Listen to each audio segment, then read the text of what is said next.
57 countries पे Indian मतलब के विदाउट वीज़ा ट्रैवल कर सकते हैं और ये बहुत बड़ी बात है। और हमारे यहाँ पे अब दुबई का वीज़ा लेना इतना मुश्किल हो गया कि आपकी सोचा, पहले दुबई का ये इधर उधर का वीज़ा आराम से मिल जाता था, अब दुबई का वीज़ा हमारे यहाँ पे मिलना जो है ना इतना मुश्किल है कि जिसका कोई हिसाब में आप कह लेंगे हिसाब नहीं लगा सकते। हमारा जो पासपोर्ट है इससे तो हमारे वज़ीर आज़म है जो उसकी पेंट उतरवा ली जाती है उधर USA के एयरपोर्ट पे। तो आप क्या एक्सपेक्ट करते हैं कि जिस वज़ीर आज़म की पेंट उतरवा ली एयरपोर्ट पे तो वो हमारे पासपोर्ट को वो लोग कोई बड़ी इज्जत दे रहे होंगे?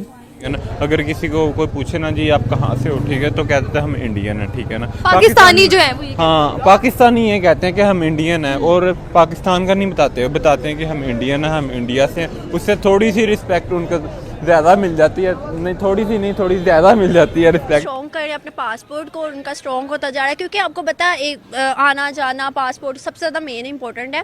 और दूसरी बात ये देखें ना कि इंडिया जो है हर सेक्टर में बहुत ग्रो कर रहा है। आप कोई भी सेक्टर देख लें, हर चीज़ में वो अपनी ना। जय हिंद दोस्तों, भारतीय पासपोर्ट पहले के मुकाबले अब और भी ज्यादा मजबूत हो चुका है और इस चीज का डायरेक्ट फायदा हम भारतीयों को अलग अलग तरीकों से मिलने वाला है। हमारा जो पासपोर्ट है इससे तो हमारे वज़ीर आज़म है जो उसकी पेंट उतरवा ली जाती है उधर USA के एयरपोर्ट पे। तो आप क्या एक्सपेक्ट करते हैं कि जिस वज़ीर आज़म की पेंट उतरवा ली एयरपोर्ट पे तो वो हमारे पासपोर्ट को वो लोग कोई बड़ी इज्जत दे रहे होंगे?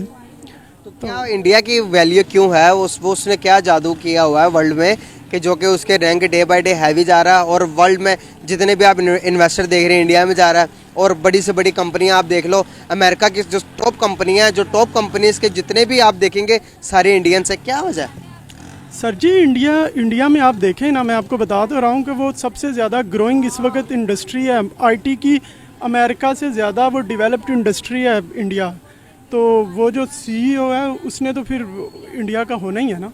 अब दरअसल हाल ही में आए हेनली पासपोर्ट इंडेक्स के द्वारा पता चला कि भारत की रैंकिंग साल 2023 में 80वें पायदान पर आ चुकी है, जो कि साल 2022 में तकरीबन 87वें पायदान पर थी। तो यहाँ पर भारत के पासपोर्ट में तकरीबन 7 पायदान का सुधार हुआ है, जो कि भारत के लिए एक बहुत ही अच्छी बात है, क्योंकि किसी भी देश का पासपोर्ट जितना ज्यादा मजबूत होता है उस देश के नागरिकों को उतना ही ज्यादा फायदा होता है। साल 2023 में सिंगापुर का पासपोर्ट दुनिया का सबसे शक्तिशाली पासपोर्ट है और सिंगापुर के नागरिकों को दुनिया के 192 देशों में वीजा फ्री एंट्री मिलेगी। वहीं अगर हम भारत की बात करें तो भारतीयों को फिलहाल अपने पासपोर्ट के हिसाब से दुनिया के 56 देशों में वीजा फ्री एंट्री मिलेगी। तो पासपोर्ट के मजबूत होने के फायदे तो अब आपको यहाँ पर पता चल ही चुके हैं कि सबसे पहले तो वीजा फ्री एंट्री मिल जाती है और जिस देश में वीजा फ्री एंट्री नहीं मिलती तो उस देश के वीजा पर तुरंत अप्रूवल मिल जाता है। और ये होती है एक पावरफुल पासपोर्ट वाले देश की पहचान, क्योंकि उस देश के पासपोर्ट के दम पर उस देश के नागरिक दुनिया के किसी भी देश में जाकर वहां पर घूम सकते हैं, वहां पर रिसर्च वगैरह कर सकते हैं, वहां पर रह सकते हैं, वहां पर पैसे कमा सकते हैं और वहां पर पढ़ाई वगैरह भी कर सकते हैं। दूसरी तरफ अगर हम एक कमजोर पासपोर्ट की बात करें तो जैसे कि अगर हम पाकिस्तान जैसे देश की बात करें तो पाकिस्तान का पासपोर्ट दुनिया का चौथा सबसे घटिया पासपोर्ट बन चुका है। और पाकिस्तान जैसे देशों के पासपोर्ट की स्थिति जितनी ज्यादा बदतर होती जाएगी, पाकिस्तान के नागरिकों को दूसरे देश का वीजा प्राप्त करने में उतनी ही ज्यादा परेशानियां आएंगी। एक तो पहले से ही जो पाकिस्तान जैसे देश के नागरिक होते हैं उनको दूसरे देशों में वीजा फ्री एंट्री नहीं मिलती और दूसरी बात इन देश के नागरिकों को दूसरे देश का वीजा प्राप्त करने में भी बहुत ही ज्यादा कठिनाई आती है। पाकिस्तान जैसे देश के नागरिकों को वीजा पर अप्रूवल देने से पहले 1000 प्रकार के दस्तावेज मांगे जाते हैं और इस सब के बाद हो सकता है कि उनको वीजा पर अप्रूवल मिल जाए। और कभी कभार तो ऐसा भी होता है कि इतना सब कुछ करने के बावजूद भी वीजा पर अप्रूवल नहीं मिलता। तो अब यहाँ पर आप एक शक्तिशाली पासपोर्ट और एक घटिया पासपोर्ट दोनों में क्या अंतर होता है ये चीज आप यहाँ पर बहुत ही अच्छे से समझ गए होंगे। अब यहाँ पर शायद आप एक बात और सोच रहे होंगे और वो बात ये होगी कि आखिरकार किसी भी देश के पासपोर्ट को इतना ज्यादा मजबूत बनाता कौन है। तो देखो, किसी भी देश के पासपोर्ट को इतना ज्यादा मजबूत बाकी सारे देश ही बनाते हैं। मान लो कि यहाँ पर हम सिंगापुर का ही उदाहरण ले लेते हैं, तो जो बाकी सारे देश हैं वह सिंगापुर को लेकर क्या सोचते होंगे कि सिंगापुर एक विकसित देश है। सिंगापुर में क्राइम रेट बहुत ही कम है, सिंगापुर में अच्छी लाइफ स्टाइल है, साथ ही साथ सिंगापुर में एजुकेशन और हेल्थ केयर भी बहुत ही अच्छा है। सिंगापुर में बिजनेस करने के लिए सारी सुविधाएं उपलब्ध हैं। सिंगापुर में पैसे वाले लोगों की संख्या भी बहुत ज्यादा है। और अंत में सिंगापुर में कोई लड़ाई वगैरह भी नहीं होती, तो मतलब सिंगापुर एक शांति वाला देश है। तो ये सब देखने के बाद जो बाकी के देश हैं वो सिंगापुर के नागरिकों को वीजा फ्री एंट्री देने लगते हैं। और ये जो वीजा फ्री एंट्री वाले देश हैं उनकी संख्या जब लगातार तेजी से बढ़ने लगती है तो चाहे फिर वो सिंगापुर हो या फिर जापान हो, उसका पासपोर्ट ऑटोमेटिकली ही मजबूत बन जाता है। और जो देश उस देश के नागरिकों को वीजा फ्री एंट्री नहीं देता तो वो देश भी उस देश के पासपोर्ट को देखकर उस देश के नागरिक को तुरंत वीजा पर अप्रूवल दे देता है। और इस प्रकार से एक देश का पासपोर्ट बहुत ही ज्यादा मजबूत बन जाता है।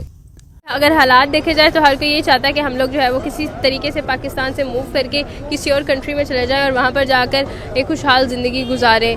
और इसके अलावा आई थिंक सो किसी के जहन में कोई इसके ऑल्टरनेटिव नहीं आता और कोई ज़्यादा मेहनत नहीं करना चाहता। इतनी सी इंपॉर्टेंस रह गई है, बस वापस नहीं आना चाहता कोई। यार अगर इंडिया के पासपोर्ट की बात करें ना, ठीक है ना, अगर ओवरऑल वर्ल्ड में जहाँ पाकिस्तानी जाते हैं, ठीक है ना, मेरे करीबी दोस्तों ने बताया कि अगर बाहर हम दुबई में रह रहे थे, ठीक है ना, अगर किसी को कोई पूछे ना जी आप कहाँ से हो, ठीक है, तो कहते हैं हम इंडियन है, ठीक है ना। पाकिस्तानी जो है वो हाँ, पाकिस्तानी ये कहते हैं कि हम इंडियन है और पाकिस्तान का नहीं बताते हैं कि हम इंडियन है, हम इंडिया से। उससे थोड़ी सी रिस्पेक्ट उनको ज़्यादा मिल जाती है, नहीं थोड़ी सी नहीं, थोड़ी ज़्यादा मिल जाती है रिस्पेक्ट, जिनसे उनको अच्छा उन्हें इतनी मिलनी होती है, उन्हें इतनी मिल जाती है। हाँ, जो इनको इतनी मिलनी होती है उनको इतनी मिल जाती है। अच्छा महसूस होता है इंडियन कहेगा तो वो क्यों ना कहें। वैसे हमें दहशतगर्द वैसे करार दिया जाता है बाहर की कंट्री में, फॉरेन। बहुत अच्छी बात है अगर वो स्ट्रॉन्ग करें अपने पासपोर्ट को, उनका स्ट्रॉन्ग होता जा रहा है, क्योंकि आपको पता है एक आना जाना पासपोर्ट सबसे ज़्यादा मेन इंपॉर्टेंट है। और दूसरी बात ये देखें ना कि इंडिया जो है हर सेक्टर में बहुत ग्रो कर रहा है। आप कोई भी सेक्टर देख लें, हर चीज़ में वो अपनी ना मतलब बहुत ज़्यादा ग्रो कर रहा है, बहुत ज़्यादा रिस्पॉन्स उसका अच्छा आ रहा है बनिस्बत हमारे पाकिस्तान के।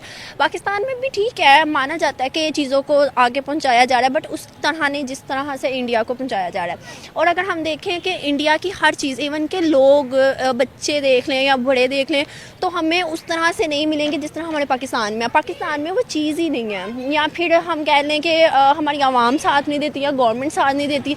इस तरह से अगर हम देख लें तो बहुत ज़्यादा ना देखा जाता है कि पाकिस्तान के लोग जो है ना वो इस चीज़ को ना, अगर महंगाई होती है लाइक स्पोर्ट्स, तो महंगाई यार महंगाई हो गया तो वो इस तरह रोना डाल देते हैं। इंडिया में ये सीन नहीं होता, जो उनकी गवर्नमेंट करती है वो उनके साथ भरपूर साथ देते हैं। और मैं तो अप्रिशिएट करती हूँ इंडिया देखें, हम इंडिया जितनी बहुत दुश्मनी रख लें, लेकिन हमें उन्हें अप्रिशिएट करना पड़ेगा कि दे आर नाउ डेवलपिंग।